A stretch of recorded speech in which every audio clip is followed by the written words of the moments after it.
Oi, esse é o Quarta Capa, o podcast da editora Todavia. Eu sou Ricardo Terto.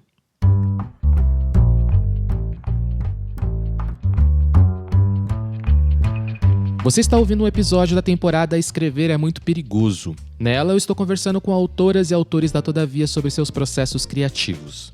Se você está começando por aqui, confere no nosso feed os episódios anteriores, porque já tem muita coisa boa para você emendar na sua escuta.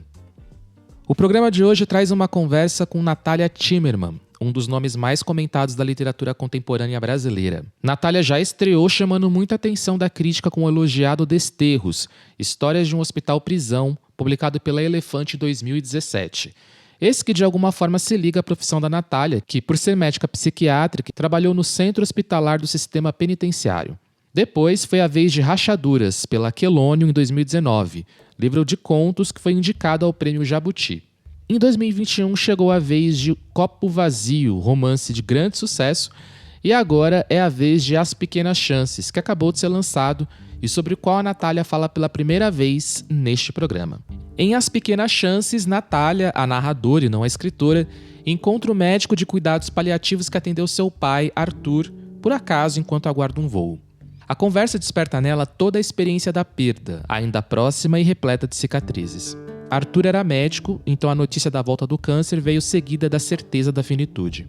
A morte vira um assunto da família e acompanhamos com rara delicadeza não apenas o seu declínio físico, mas seus efeitos na vida dos filhos, da esposa e dos netos.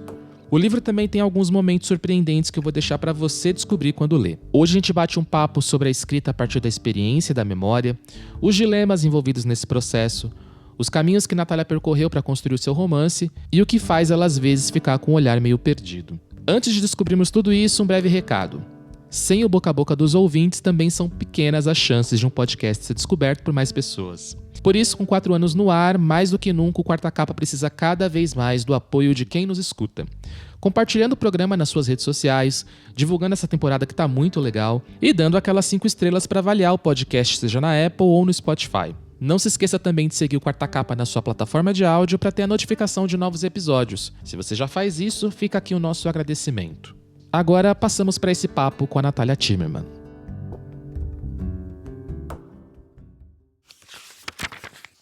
Muito bem, Natália Timmerman, é um prazer te receber no Quarta Capa, mais uma vez, dessa vez nesse novo formato, né, de entrevistas. E para começar, assim, em linhas gerais, eu queria que você apresentasse um pouco sobre o que trata esse seu novo livro, As Pequenas Chances. Ricardo, um prazer estar conversando aqui com você. Obrigada pela Todavia, pelo convite e pela casa aos meus livros, né? É uma alegria enorme estar nessa editora. Nossa, é a primeira vez que eu estou falando do livro. É uma descoberta isso, né? Porque a gente escreve e depois tem que descobrir como se fala sobre o livro. Bom, As Pequenas Chances é um livro que parte de uma dor, é um livro de ficção, é um romance, né? Que parte de uma dor muito real, que foi a dor da morte do meu pai. Meu pai morreu em 2019 e poucos meses depois eu tive ideia de escrever esse livro. Eu acho que uma parte da dificuldade de falar dele é que tem algo que eu não posso contar sobre ele, porque senão eu vou dar um spoiler, e é algo importante, assim. Então eu preciso descobrir maneiras de falar desse livro sem estragá-lo, sem estragar o prazer da leitura e o prazer da descoberta que eu gostaria que a leitura proporcionasse a quem estiver com ele nas mãos. Mas eu já vou embalar também no processo de escrita, porque As Pequenas Chances é um livro dividido em 3 partes, e são muito diferentes uma da outra, essas partes, mas são muito interligadas também, né? Porque é a história de uma viagem. Então, o livro começa com um encontro de uma narradora que se chama Natália, mas não sou eu, é uma personagem de ficção, apesar de ter o mesmo número de filhos que eu, os filhos que se chamam com os mesmos nomes que os meus, mas não sou eu, né? Ela, a partir do momento que está no livro, passa a ser uma personagem. E o livro é narrado em primeira pessoa na sua maior parte. E aí, essa personagem chamada Natália, essa narradora que se chama Natália, tá no aeroporto, indo viajar, indo encontrar a família. E aí ela encontra o médico de cuidados paliativos do pai dela no aeroporto, né? Por acaso. E aí, esse encontro, ele suscita muitas lembranças nela, a começar as lembranças do luto, de como foi viver o luto da morte do pai. para escrever isso, eu me baseei muito na minha própria experiência de luto, óbvio, né? E no que foi o luto judaico. Eu não tenho uma ligação forte com o judaísmo, nunca tive, só que me surpreendeu muito como seguir os rituais fúnebres judaicos me acolheu. Né? E eu escrevo sobre isso, né? Sobre o significado disso, e a partir daí sobre a minha relação, a minha não relação com a religião e com a minha família, que é toda judia, né? E o quanto essa narradora percebe, assim como eu percebi, uma sabedoria da religião que ela tinha desdenhado até então, né, a religião da família, para acolher essa dor, uma dor que, enfim, ela é natural, né, as pessoas morrem, né, apesar da nossa sociedade lidar com isso de uma forma tem muita dificuldade de lidar com a morte, de falar da morte, né, ainda que a morte seja inevitável e vai acontecer com todo mundo e todo mundo vai se deparar com a morte de alguém em algum momento, né? Então, acho que essa primeira parte do livro ela olha para isso. Aí, a segunda parte do livro, ela é um cruzamento narrativo, porque aí essa personagem Natália, narradora, está indo encontrar a família, e aí o encontrar a família se desdobra em dois significados, porque é encontrar a família que já está lá, o companheiro e os filhos, e encontrar rastros dos seus ancestrais também, porque ela está indo para a Romênia e os seus ancestrais vêm da Ucrânia e da Moldova. E aí ela vai em busca também disso, da história, do que há de história dessa família nesses lugares, na terceira parte do livro. E na segunda parte, essa viagem dela no avião é alternada. Aí é uma narrativa em terceira pessoa, com a vinda da irmã dessa narradora, que chama Gabriela, assim como minha irmã também se chama Gabriela, alguns dias antes do pai delas morrer. E isso é algo que eu preciso agradecer à minha irmã, porque, inclusive, o livro é dedicado a ela, também a ela e a Marta, que era a mulher do meu pai, porque foi uma história que ela me deu de presente. Essa história, ela aconteceu assim mesmo. A minha irmã, quando meu pai foi internado para morrer, nos últimos dias de vida dele, ela é engenheira naval, e ela estava embarcada a 200 quilômetros da costa de Camarões. E aí a gente ligou para ela, volta, você precisa voltar. E a gente ficou muito apreensivo, porque a gente não sabia se ela ia chegar a tempo. Fazer essa trajetória ela estava, imagina, 200 quilômetros no oceano e precisou pegar um barco, depois chegar em Camarões, depois pegar um outro avião, fazer uma escala, depois de novo outro voo, para enfim chegar em São Paulo, onde nosso pai estava internado. E eu não vou dizer se deu tempo ou não, porque isso está no livro, mas essa segunda parte narra. E ela, para escrever isso, eu me baseei nos relatos dela. Ela me gravou muitos áudios contando com detalhes. Eu pedi para ela me contar detalhes, assim, sabe? Para que eu pudesse escrever dessa trajetória, do que ela sentiu, do que ela viu, de como era no barco. Eu fiquei sabendo de coisas do trabalho da minha irmã que eu não sabia. Eu nunca tinha perguntado para ela como era dentro do navio, como que era voltar. Não sabia o que ela tinha feito nessa viagem. Então foi para escrever esse livro que eu descobri todas essas coisas, né? E aí a terceira parte do livro é a chegada à Romênia e a decisão de partir para a terra dos ancestrais, né? Enfim, então são essas as três partes do Pequenas Chances. Você contou sobre o que é o livro, eu queria saber, claro, teve a perda do seu pai, mas não necessariamente nesse momento nasceu o livro. Quando que o livro começou a nascer dentro de você? Você falou, isso aqui vai virar um livro. No banho. Eu estava tomando banho quando me veio a ideia de escrever esse livro e me veio o começo do livro e o fim. É curioso, porque cada livro meu teve um processo muito diferente de escrita, né? Por exemplo, o Copo Vazio, quando eu comecei, eu não sabia aonde eu ia chegar com ele, eu não sabia como ele ia terminar. Inclusive, o final do Copo Vazio mudou ao longo do processo. Agora, o Pequenas Chances, eu já sabia como o livro ia terminar, eu sabia aonde eu queria chegar, eu não sabia como eu ia chegar nesse lugar. Então, é um livro que já nasceu com começo e com fim. O meio eu fui descobrindo depois. Mas eu tive uma ideia e aí comecei. E é muito curioso o que acontece comigo. Por exemplo, agora vindo para cá, para o meu consultório, onde eu estou gravando esse podcast, eu falei para você que eu estava escrevendo a minha coluna antes, e eu vim escrevendo mentalmente. Depois que eu tenho uma ideia, quando eu estou focada num texto, eu fico escrevendo ele o tempo todo. Essa é a sensação que eu tenho. Eu não escrevo só no momento em que eu estou sentada no computador. Eu estou escrevendo sempre. Às vezes eu anoto, às vezes não, e eu sinto que quando eu tenho um começo do texto, eu sinto que eu tenho ele inteiro, assim, é como se eu tenho uma porta de entrada para ele, assim, sabe? Eu acho que grande parte dele eu já ganho nesse momento em que eu chego a um começo possível, assim. E aí quando eu chego a esse começo, é quase como se fosse disparado um processo que me toma, e aí eu só. E é meio perturbador isso, né? Porque, de fato, por exemplo, eu percebo que eu estou escrevendo mentalmente e alguém está falando comigo. Meu companheiro, meus filhos, eu não estou prestando atenção. Que eu estou escrevendo na minha cabeça, entendeu? Eu fico meio ausente, é uma coisa que tem um lado muito prazeroso, mas tem um lado terrível, né? Porque imagina isso, tá falando. E aí já aconteceu de meu filho falar, e eu depois perguntava: Oi, o que que você falou? Desculpa, você lembra do que ele falou, porque a memória auditiva fica ali, mas, na verdade, eu tava escrevendo na minha própria cabeça, né? Eu tava pensando, tinha frases que me vinham, tal, e às vezes eu anoto, e às vezes não, às vezes eu acho que eu vou lembrar, já aconteceu de eu perder, né? De eu achar que eu vou lembrar e não, e nunca mais. Mas eu acho que esse método, eu acho que é mais uma maldição do que um método isso, né? O fato de eu escrever me tira totalmente dos lugares onde eu tô. Eu tô presente na escrita, não onde meu corpo tá, muitas vezes, né? Incrível. Então você começou a escrever e não parou de escrever mais, né? Então, não foi assim. Não, eu parei muito tempo de escrever esse livro. Então, olha que coisa. Copo Vazio foi assim. Eu escrevi Copo Vazio ao longo da minha formação de escritores no Instituto Veracruz, em oficinas, né?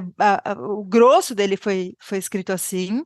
Ele foi muito lido, muito discutido, muito comentado, muitas opiniões foram levadas em consideração e ajudaram a transformar esse livro. As Pequenas Chances foi totalmente diferente. Eu escrevi uma boa parte, alguns meses depois do meu pai morrer, e foi muito bom porque eu tinha lembrança muito fresca disso, muito fresca. E aí fiquei 2 anos sem mexer no livro, 2 anos sem encostar no livro.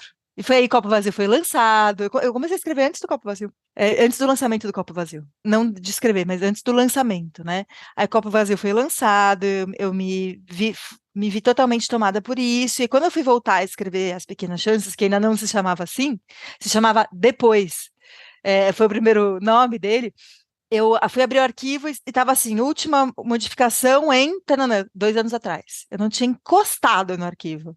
E foi muito interessante porque eu fui reler o que eu tinha escrito, eu mesma não lembrava. E aí eu falava assim, meu Deus, o que que eu fiz? Como é que eu resolvi isso? Aí eu via, e foi bom porque eu consegui, foi um tempasso de gaveta, né?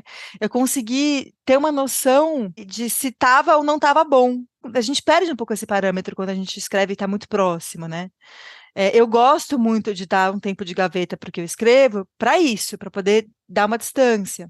Com as colunas é impossível, porque eu tenho que entregar toda semana, né? Mas eu gosto de dar pelo menos, o ideal, 2 dias, pelo menos um dia, pelo menos algumas horas, assim, sabe? De respiro, de ar. Parece que o texto precisa de ar, assim, para a gente poder voltar para ele e ver, entender, mudar palavras, mudar frases. E aí acontece também isso. Isso eu acho muito bom. Eu começo a escrever, faço um esboção rápido, assim, e saio, eu vou fazer outra coisa. E aí acontece isso de eu continuar escrevendo, e me vem a ideia para tal coisa, nossa, isso aqui preciso fazer tal coisa, parece que em algum lugar do meu cérebro, aquilo ainda está sendo escrito e me dando ideias, enquanto eu vou fazendo outras coisas, assim, sabe? Como se eu fosse feita de muitas camadas e uma delas estivesse sempre escrevendo, olha que horror. É como se tivesse uma parte do cérebro ali criativo, da parte criativa, que precisa sair um pouco da evidência, mais tímida, né? E precisa trabalhar ali nos bastidores, depois de entregar alguma coisa. Isso, e entrega, né? Mas, e outra diferença das Pequenas Chances para o Copo Vazio foi que a primeira pessoa para quem eu mandei As Pequenas Chances foi o André Conte, meu editor. Ninguém tinha lido ainda. Copo Vazio foi muito lido e muito comentado. Desterros também, porque Rachaduras também. Muitos dos contos de Rachaduras foram contos escritos para oficinas, que foram muito lidos, assim. E Desterros também, foi meu mestrado, né? Então, a hora de. Depois ele mudou, várias pessoas leram. Mas As Pequenas Chances, a primeira pessoa para quem eu mandei foi meu editor, o que me, assim, exigiu uma coragem muito grande, né? Eu não tive um amigo lendo antes falando, ó, tá bom, pode mandar. Foi direto para ele.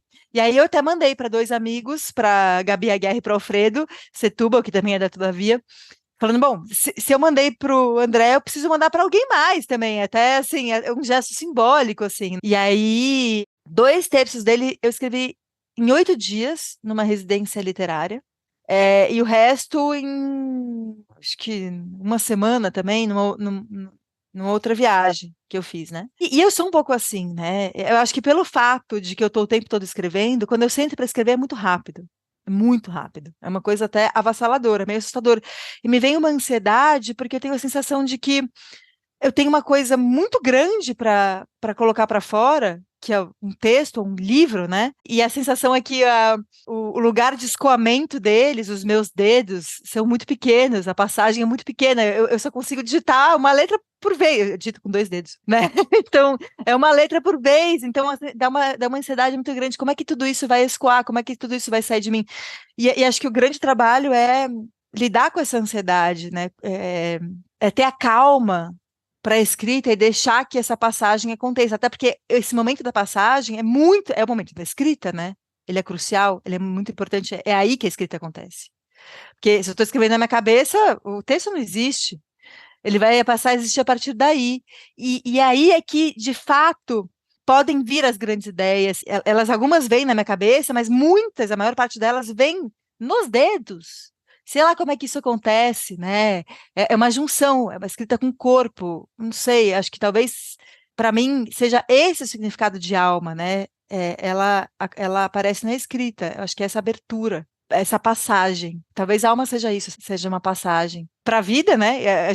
Quando a gente vive e para as palavras, quando eu estou escrevendo. E aí, nesse momento, pode acontecer também muita angústia, porque algumas vezes eu quero dizer algo, mas ainda não sei como eu vou dizer. E eu acho que isso é um pouco como a sensação que eu tenho quando eu vou mergulhar, por exemplo, na água gelada, mergulhar, dar um mergulho, e eu consigo. Todo mergulho na água é um mergulho no abismo, porque assim, é uma queda, nem que seja uma pequena queda, né? Nem que seja numa piscina. Mas acho que escrever tem um pouco disso também, porque você não sabe onde você vai cair, né? E você precisa criar onde você vai cair. E é essa a grande coisa, é essa criação. E eu já percebi que a angústia, acaba sendo diretamente proporcional à inventividade e talvez à qualidade que venha daí, a originalidade, porque quando eu não sei, é mais angustiante, eu não sei, isso não existe ainda. E eu preciso fazer existir, e aí. E o método que eu criei para isso é me dizer a cada vez, eu vou escrever de qualquer jeito. Vou escrever de qualquer jeito. Porque se eu quero escrever muito bem, eu não escrevo nada, né? Como abrir essa passagem? A gente precisa abrir a passagem. E um dos grandes problemas é as rédeas.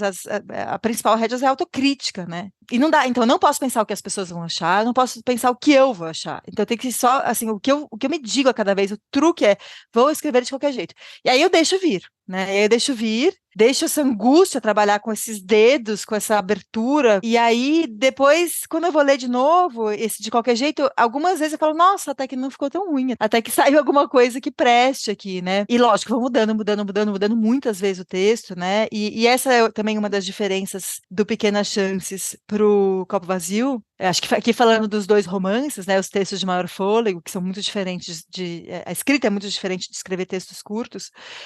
Porque Copo Vazio eu senti que eu tinha terminado quando eu não tinha mais o que dar para ele. Ficou muito nítido para mim, está pronto, eu não tenho mais o que dar. Sei lá se esse livro se sustenta ou não, mas eu não tenho mais o que dar. As Pequenas Chances eu tenho a sensação de que eu nunca conseguiria terminar. Talvez porque ele tenha vindo de uma dor de algo que eu vivi assim muito concretamente, que foi a dor da morte do meu pai. E que terminar era como se desfazer disso de alguma forma, dar para o mundo algo que era muito meu. E então cristalizar isso em uma narrativa que não vai mais ser só minha, né? Perder ela um pouco como algo meu. Então, tem algo de muito doloroso nesse processo, e acho que parte dessa dor aparece nisso, a sensação de que eu tenho que mexer no texto, de que não está pronto, de que não é suficiente, de que. Mas aí eu percebi, ser infinito isso. Uma hora eu teria que falar, chega. E essa hora, enfim, chegou quando foi o tempo do livro, o cronograma do livro é exterior a mim. Primeiro você falou que o nome do livro ia ser depois virou As Pequenas Chances, que eu acho um título extraordinário, né? E é engraçado que na escrita a gente trabalha também, né, com as pequenas chances, né? Assim, a gente tem um universo de coisas para escrever e a gente tá ali qual que é a sequência de palavras que vai criar o efeito que eu quero aqui transmitir, né? Então, se a gente ficasse parado esperando a palavra precisa, não seriam nem as pequenas chances, seriam as ínfimas. Então você está dando Exato. mais abertura mesmo, né? Quando você fala, vou escrever e o que vier, e a partir do que vier, é o que eu vou trabalhar. É muito É. interessante isso. E o título veio do livro também. O André, que era outro, né? Eu tinha uma lista de títulos, mas nenhum era muito bom. Aí o André falou: procura no livro, Natália. E aí eu estava numa das muitas leituras, né? que são muitas, muitas, muitas. Acho que eu sei o livro de cor praticamente. Não de cor, né? Mas eu leio ele muito rápido, porque parece que eu não leio, é outra coisa. Acho que o processo, depois que a gente está editando, que assim, já leu muitas vezes, editou, depois lê a leitura da preparação, das revisões, é quase, não é uma leitura, eu acho que é uma deglutição, é outro tipo de relação com o texto, assim, sabe? Você está comendo aquele texto, devorando aquele texto de outro jeito. E aí, numa dessas leituras, eu estava em busca do título e falei, não tem título algum aqui. No finalzinho eu achei. Falei, nossa, tá no final. E aí me saltou. Eu estava já decepcionada, mas eu não achei, vou ter que reler isso de novo. E aí quando eu li As Pequenas Chances, é quase como se aquilo pulou em cima de mim, né? É esse o título. E aí, enfim, e aí eu tive certeza que era esse. Logo nas primeiras páginas dele tem um trecho, né, que me chamou a atenção pela beleza e pelas camadas que ele evoca, que é sobre o silêncio, né? Foi um dia estranho, meu pai havia morrido e cada coisa continuava no lugar. Na rua, na praça cheia de árvores, na frente de casa, a morte é um silêncio.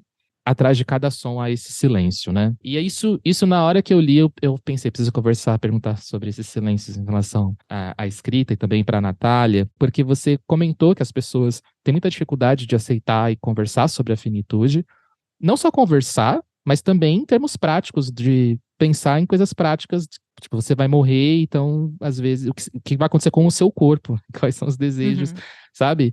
Com quem ficam suas redes sociais e coisas assim. Então, tem uhum, uma dificuldade também, um constrangimento de o que que eu vou falar para uma pessoa, como responder a isso, o que que eu vou escrever sobre isso, eu tenho algo relevante para dizer sobre isso. Então, tem muitas coisas também de silêncios, né, ou de problemas de comunicação quando tem essa questão do luto. O repertório de luto cultural hoje parece ser muito escasso, assim, né, socialmente uhum. falando. Sim. Você, quando quis escrever sobre esse livro, assim, né, sua motivação, você também estava tentando preencher de alguma forma esse silêncio, investigar o que está por trás desse silêncio, falar dessas coisas que as pessoas se sentem bloqueadas de falar? É curioso, porque a minha escrita, ela, tirando a escrita das colunas, que eu preciso ir atrás de temas relevantes toda semana, eu escrevo simplesmente porque eu preciso escrever. Eu não escrevo para nada. Depois eu vou percebendo outros significados, assim, né? E que, de fato, quando o texto chega no mundo, ele chega num lugar. Inclusive, eu escrevo a partir de um lugar. Acho que todo mundo escreve a partir de um lugar. E escreve a partir de quem se é, né? Acho que, enfim, chegamos ao lugar de fala. Mas, no momento da escrita, eu não estou pensando nisso. Isso está em mim, mas eu não estou pensando nisso. Porque isso me impediria de escrever. Eu escrevo porque eu preciso. Depois, os significados disso eu vou entender. É só depois que eu entendo os significados e onde pode chegar, que lacunas ele, se por acaso eu vier a preencher, vai preencher na sociedade, né? Eu acho que tem muita coisa assim sobre morte, sobre luto, mas talvez nunca seja suficiente, né? Acho que muita gente escreveu sobre isso e tem escrito sobre isso, mas talvez assim, a morte é um dos grandes temas da literatura, porque é um dos grandes temas da humanidade. E não é a morte no final da vida, um dia vamos morrer. A morte está presente no nosso cotidiano, não só na morte das outras pessoas, mas nos nossos limites. Somos finitos, e isso aparece para a gente, enfim, eu aprendi, estou falando de fenomenologia existencial. Somos finitos todos os dias, né? O fato de que a gente é um só e que cada escolha nossa implica na renúncia a todas as outras é a reverberação da nossa mortalidade no nosso cotidiano. E talvez a dificuldade de lidar com a morte é a nossa dificuldade em fazer escolhas. Ela aparece no nosso dia a dia por conta disso, né? Olhando depois, sim, talvez a escrita tenha essa necessidade de escrever, tenha sido uma necessidade de não preencher esse silêncio, mas talvez sustentar esse silêncio, porque eu acho que em toda escrita há também um silêncio. Não só no que a gente tira do texto, mas no que não foi dito, no que não pode ser dito, no que está nas entrelinhas, no que o texto não tem consciente, mas tem silêncio, tem pausa, né? Nas pausas musicais, acho que a gente pode fazer esse paralelo, né? O quanto a melodia e o ritmo, ele é constituído das pausas também. né? Assim como a escrita é constituída também dos silêncios. Isso tanto no ritmo do texto, quanto no que não é dito mesmo, né? No que não pode ser dito, no que está por trás das palavras. Enfim, acho que na poesia isso fica muito evidente, mas também na prosa isso está lá, né?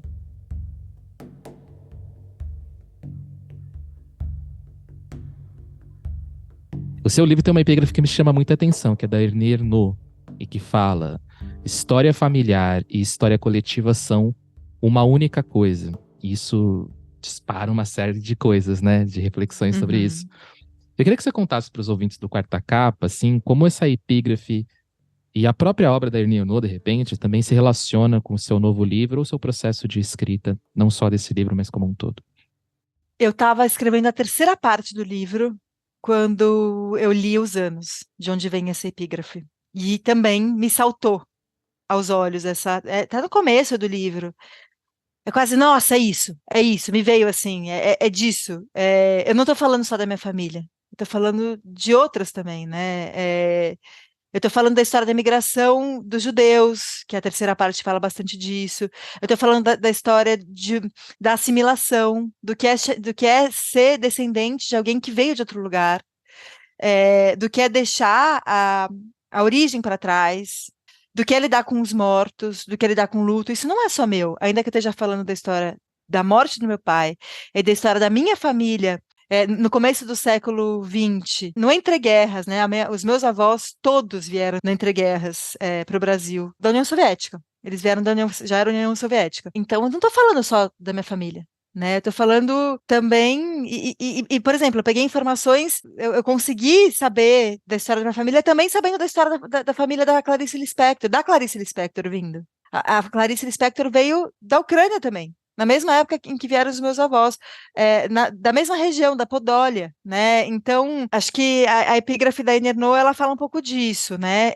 Eu não conhecia a Annie Ernaux quando eu comecei a escrever esse livro, e assim, ainda que tenha algo que é uma experiência pessoal, que se presta ao coletivo, que se assemelha, e eu gostaria que se assemelhasse à obra da Annie Ernaux, neste livro, As Pequenas Chances, eu preciso dizer que eu me diferencio dela porque eu escrevi ficção. E a Annie Ernaux, ela não escreve ficção, ela declaradamente escreve algo que, não sei se ela chama de autobiográfico, mas ela diz que não é ficção, ela não escreve ficção. Não é autoficção que ela faz. O que eu faço pode se chamar autoficção. Eu também não sei se eu gostaria que se chamasse autoficção. O que eu tento fazer inclusive, colocar no próprio texto os limites entre o que é ficção e o que é autobiográfico. Uma evidência disso é que na segunda parte, a narrativa da vinda da irmã é em terceira pessoa, né? Então não tem como ser uma narrativa autobiográfica em primeira pessoa, só meu livro não é isso.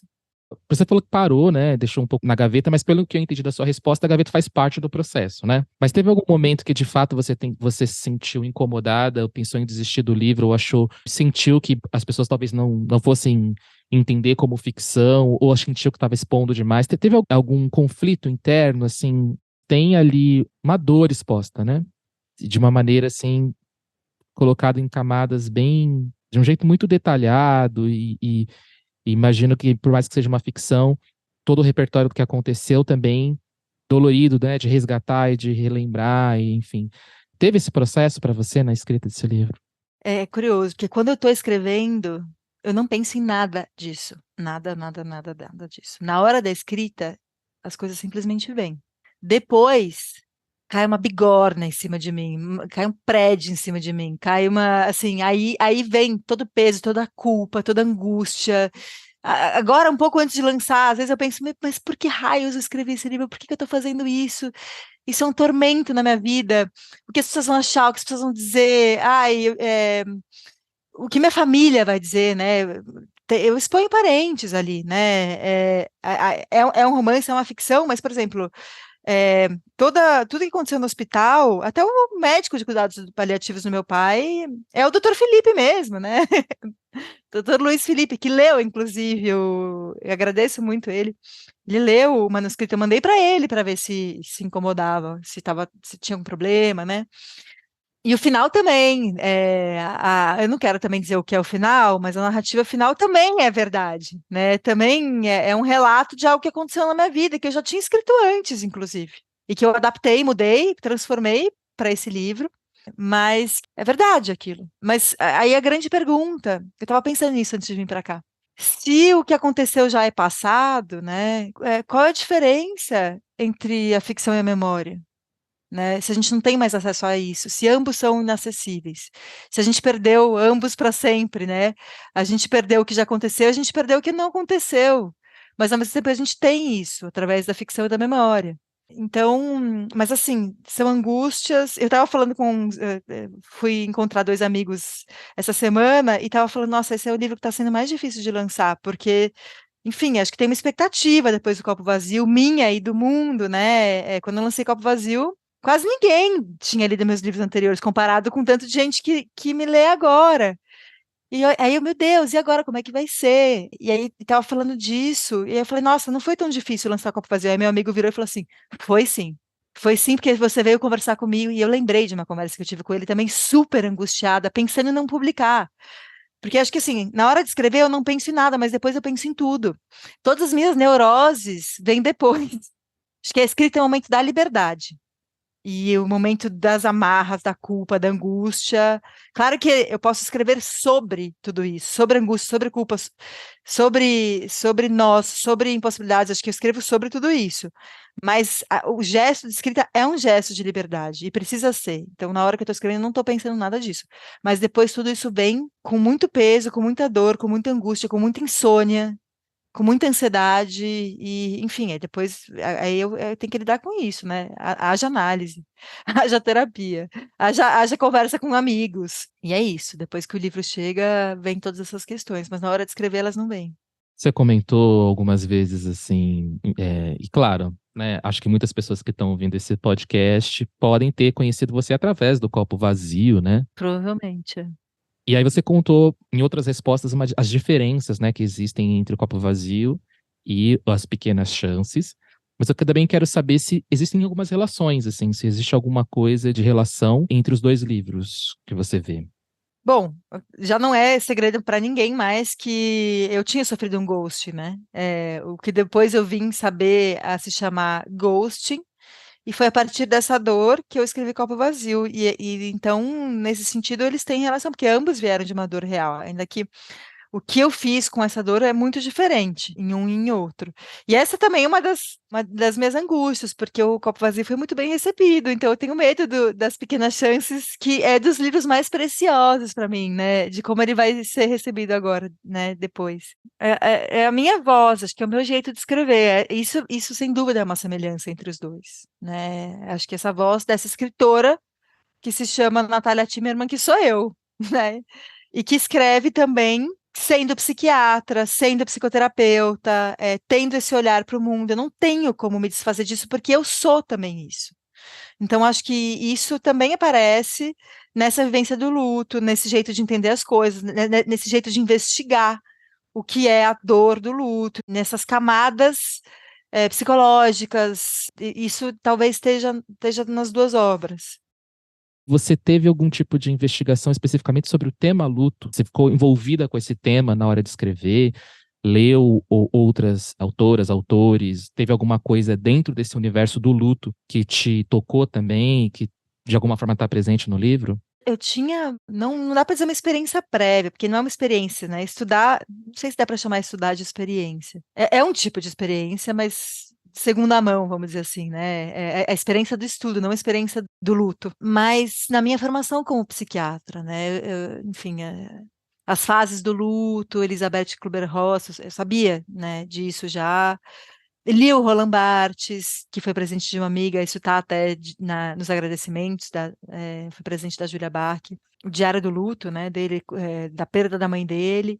Li a Ana Cláudia Quintana Arantes, o livro dela, A Morte é um Dia que Vale a Pena Viver, porque a questão dos cuidados paliativos está muito presente também no meu livro, a segunda parte. Um mergulho no que foram os cuidados paliativos do meu pai, né? Mas o que eu mais li foi ficção, foi literatura. Não necessariamente ficção, mas foi literatura. Li o Morreste-me, do José Luiz Peixoto, li o Pai da Menina Morta, do Tiago Ferro, li Lili, da Noemi Jaffe, li o da Rosa Monteiro, A Ridícula Ideia de Nunca Mais Te Ver. Eu fui lendo tudo que me aparecia. Tem alguns escritores que, quando vão escrever sobre um determinado assunto, não gostam de ler o que já foi lido para não se influenciar. Eu sou o contrário. Eu gosto de ler tudo que me aparece, vou atrás de ler tudo que me aparece. Li O Nome de Meu Pai, do Marcelo Labes. Tudo que me aparecia, eu tentava ler, né? Não consegui ler, porque é muita coisa. Inclusive, assim, boa parte da minha montanha de livros, uma montanha de próximos livros, é de livros sobre luto, porque eu estava tentando ler tudo, eu não consegui ainda, obviamente, ler tudo, mas fui lendo o que estava ao meu alcance ler. Por que que eu acho importante ler? Porque eu gosto de saber aonde estou chegando. E gosto de me deixar influenciar por isso. Eu acho que a literatura, ela é feita desse diálogo também, né? De quem já veio antes. E é muito difícil criar uma coisa nova, né? A gente chega num lugar que já existe, né? Então, eu acho importante ler quem veio antes, o que já se escreveu sobre o assunto. Acho que é entrar nessa conversa, é dar a minha palavra nessa conversa, o meu tijolo nessa casa, nessa imensa construção que já existe, mas que é um ínfimo tijolo, né? Então, é por isso que eu acho muito importante ler o que já se escreveu dizer. Eu queria ler como essas várias pessoas, esses vários autores, já haviam transformado a dor do luto em narrativa, né? Então eu fui atrás de ler isso. Uma coisa que me chamou a atenção que você respondeu em uma das suas falas foi sobre perder o livro, de certa forma, depois que você publica, né? E perdendo ele porque, enfim, agora pertence essa história para outras pessoas também. A cada pessoa que lê vai pertencer um pouco essa história. Em que momento você se despede do livro assim, fala que essa história já deu? E queria que você emendasse também, me dizendo se já tem alguma coisa, alguma nova história surgindo aí que te deixa escrevendo e com aquele olhar distante. Olha, eu chorei muitas vezes escrevendo As Pequenas Chances. Eu chorei escrevendo. Tem várias passagens que eu ia escrevendo e chorando, né? E chorei quando eu terminava várias vezes a leitura, eu terminava chorando. E acho que cada uma dessas vezes foi uma despedida. Cada vez que eu mandava para o André Conte, eu estava me despedindo. Foi uma despedida em várias etapas. Mas a última delas, que foi a última revisão, eu terminei, chorei. E fui encontrar meu companheiro que estava em um lugar, a gente combinou um ponto de encontro, eu fui andando, aí eu comecei, saí aqui do consultório, fui andando, estava de noite, e eu coloquei uma playlist de música judaica, e fui escutando aquilo, assim, sabe? Acho que foi a minha pequena despedida do livro. E foi tão difícil essa despedida que aí eu tive uma ideia de colocar mais uma coisa no livro. E aí perguntei para a Luísa Tchê, porque é assistente do André, ai, ainda cabe, ainda posso colocar. Olha como foi difícil, né? Porque ainda na despedida me deu a vontade de colocar, e ainda coloquei um parágrafozinho nos agradecimentos de uma ideia que me veio já nesse final. E provavelmente por isso que eu não posso ler mais. Eu não vou mais ler ele, porque senão vai me dar vontade de mudar, me dar vontade de fazer. Não, não é mais meu agora, né? Mas essa foi a minha última despedida dele. Foi esse escutar as músicas, essa playlist de música judaica, indo encontrar meu companheiro. Acho que foi assim. E os próximos, sim. Eu tenho um novo romance já sendo escrito e que tem a ver com o meu doutorado também, agora que eu faço, né, em teoria literária, literatura comparada. E esse eu vou falar sobre a minha mãe. Minha mãe quase não aparece nesse livro, e isso é porque ela vai ter um livro dela. E vai ser muito diferente também. E eu já comecei a escrever esse livro. E também agora ele tá no momento de pausa dele, né? Ele tá na pausa. Ele tá na gaveta lá com a. E tem um outro livro também que eu já comecei a esboçar, mas é um outro livro de uma experiência que eu vivi e eu percebi esses dias que eu vou precisar escrever ele. E eu entendi que eu vou escrever ele antes de escrever sobre o livro da minha mãe, mas que ele só vai ser publicado daqui a muitos anos. Mas é que preciso escrever agora. Então tem esses dois. Tudo a ideia é ser romance? Sim, mas o da minha mãe não vai ser ficção. Então, coloquei aí em primeira mão aí para os seus leitores e ouvintes aqui do Quarta Capa para ficar aguardando aí os próximos meses, anos, notícias. Mas primeiro temos aqui o Pequenas Chances para ser descoberto. No final, né, de todos os papos nessa temporada do Quarta Capa, a gente faz a mesma pergunta para todo mundo que vem aqui falar com a gente, porque essa temporada se chama Escrever é muito perigoso. Já tivemos todos os tipos de resposta dessa pergunta, deixamos aberto aí para como ela bater em você. Natália Timmerman, para você escrever é muito perigoso?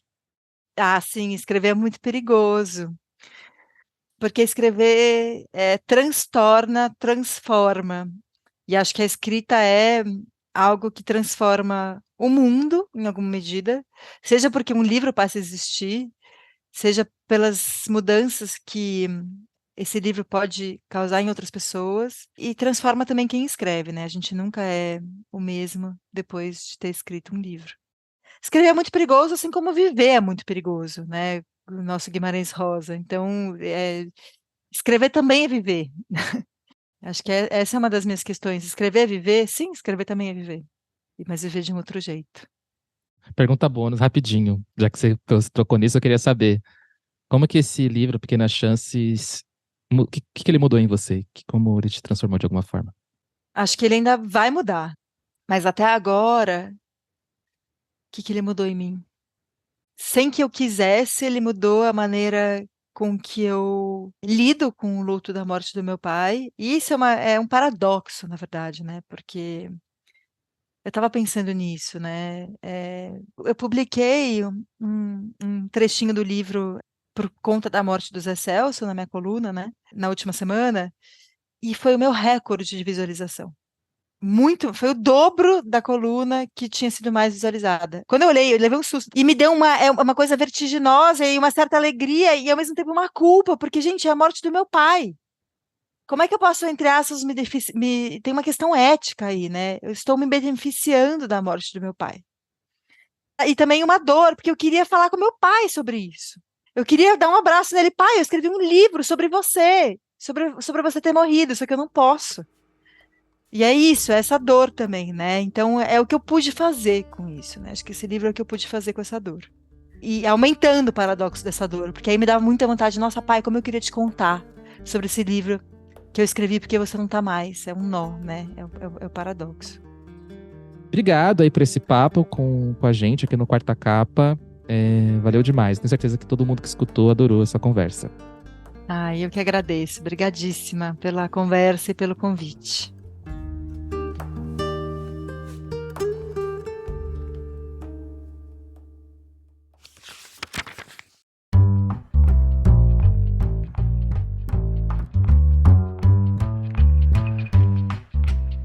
E termina aqui mais um episódio do Quarta Capa. Antes de ir, saiba que a gente tá de olho nos recados que vocês deixam pra nós na caixa de respostas do Spotify. Então conta aí, qual sua expectativa para esse livro novo da Natália Timmerman? Na última quarta-feira desse mês, vocês têm um encontro com a Clara Carepoves no Marca Página, onde ela vai contar os lançamentos da Todavia. Já eu volto mês que vem com uma nova entrevista.